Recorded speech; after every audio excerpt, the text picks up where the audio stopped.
आप सुन रहे हैं एजी एंटरटेनमेंट की धमाकेदार प्रस्तुति।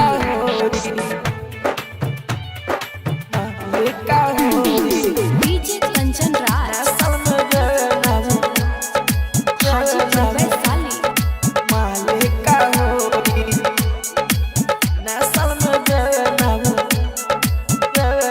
Mix by AG recording studio.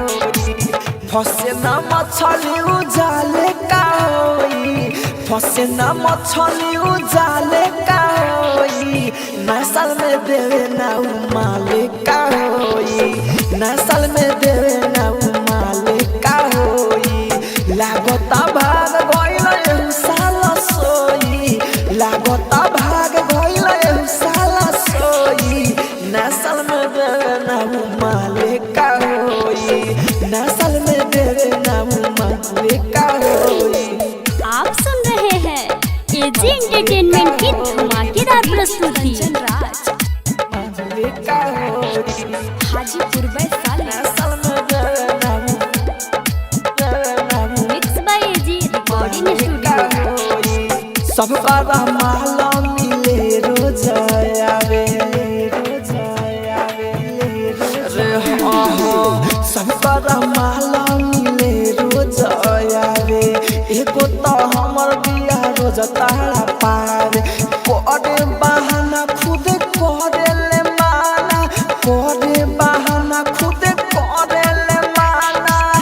अभी ले मिलल ना मन करे रोई, नसल में ना देवे उमल का होई, नसल में ना देवे उमल का होई। आप सुन रहे हैं एजी एंटरटेनमेंट की धमाकेदार प्रस्तुति। उमल का होई, हाजीपुर वैशाली। नसल में देवे ना mix by AG recording studio. हाँ, एक महीना पकड़ ले भेटहु, एक महीना पकड़ ले भेटहु, आवे ले मिले तो करे ले ना लेटहु। राहुल राजा धानी हो कहता बानी, राहुल राजा धानी हो कहता बानी। हमें तयासी के कारा संगे सोई, नसल में देवे ना उमाले का होई, नसल में देवे ना उमाले का होई। एजी रिकॉर्डिंग स्टूडियो रोशनपुर सपहा।